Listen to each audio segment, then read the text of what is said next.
Olá, pessoal! Estamos aqui com a Ana Lúcia, a nossa Uxa, nossa bruxa de plantão.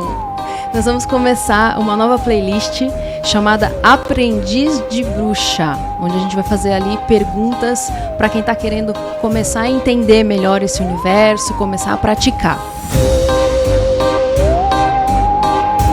Então, Ana, vamos lá, né? Vamos começar a nossa nova playlist. Primeira pergunta para você vai ser: o que é preciso para a gente ser uma aprendiz de bruxa?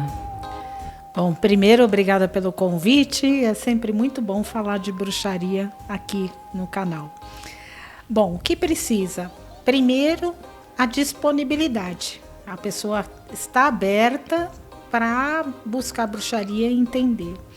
Segundo, estudar, né? Então, ver livros, tem curso. Hoje está muito fácil, porque tem cursos, tem acesso pelo Instagram, pelo YouTube, aqui no canal mesmo tem outras playlists minhas, né? Então, o estudar é importante, buscar livros, cursos. Então, o caminho da aprendiz é essa, né? Buscar informação.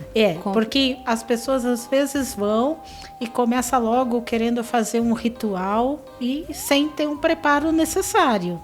Não é assim. As coisas têm suas etapas. Primeiro você estuda e depois você começa a pôr em prática. É como uma escola normal, né? Exatamente. Ninguém nasce sabendo ler e escrever. Exato.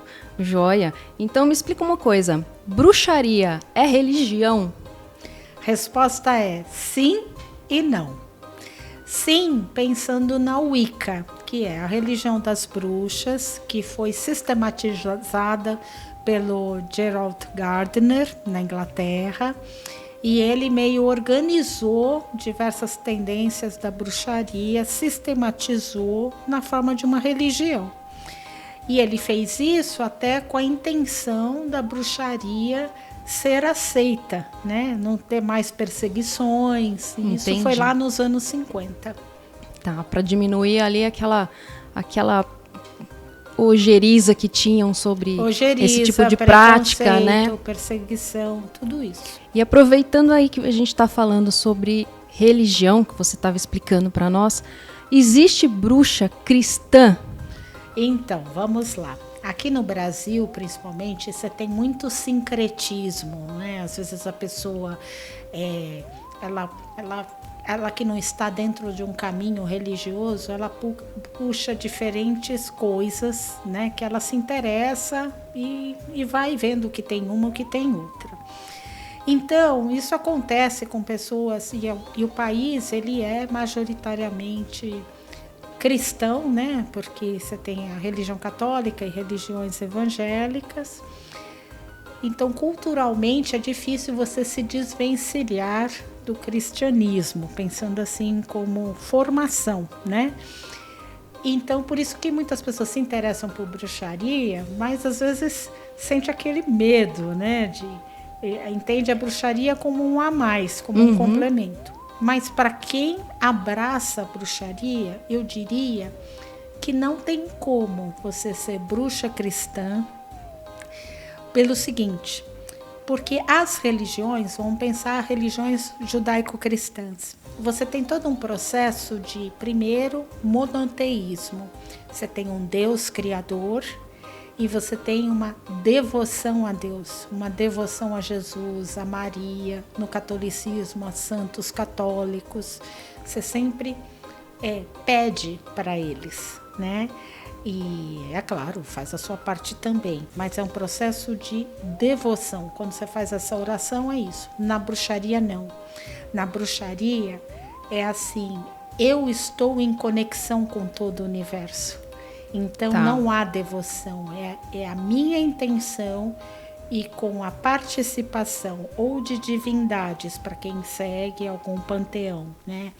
Ou com os elementos terra, fogo, água e ar, que você pede essa parceria para projetar para o universo aquilo que você deseja, aquilo que você quer corrigir, é nesse sentido. Então, eu falar em bruxa cristã seria a mesma coisa que eu falasse que a pessoa segue o judaísmo e o cristianismo ao mesmo tempo. Por quê? Porque no judaísmo não reconhece Jesus como filho de Deus, reconhece como personalidade histórica. O Messias ainda não chegou para os judeus. E no cristianismo, Jesus tem um papel muito importante. Entendi. E o que eu queria dizer é o seguinte, né? As pessoas podem gostar de Jesus, de Maria, de Buda, mas o fato de gostar de Jesus não te faz católico, não te faz evangélico. Tá, então poderia ser uma bruxa que gosta dos conceitos da religião católica. Poderíamos dizer assim. Ela pode ser, mas ela seguir ao mesmo tempo seria um problema, porque sim. Como é que você vai entrar em conflito? Eu tenho a intenção e no outro sistema eu tenho a devoção, né? Eu tenho a devoção e esperar que Deus faça algo por mim. Entendi. Essa é a diferença. E aí já continuando nessa mesma linha, né? O que seria então na bruxaria os espíritos? Né? Existem espíritos na bruxaria? O que seriam? Sim, primeiro existem, desde que para quem segue nos panteões, né? Panteão grego, nórdico, que são as divindades, né? Pegando na mitologia. E tem também, por exemplo, a bruxaria elemental. Ela se baseia nos 4 elementos, terra, fogo, água e ar. Porque na bruxaria os espíritos estão em tudo. Estão na terra, estão na água, no fogo, no ar. Por isso que a gente fala de gnomos da terra. Por exemplo, a gente fala de sílfides do elemento ar, ondinas da água, salamandra do fogo. Então tudo é energia e tudo tem espíritos. Entendi. E com relação aos 4 elementos, o que seriam esses espíritos? Então, terra, fogo, água e ar. São os 4 elementos e o 5º elemento seria o éter, que é pensando a questão espiritual de maneira mais generalizada, né?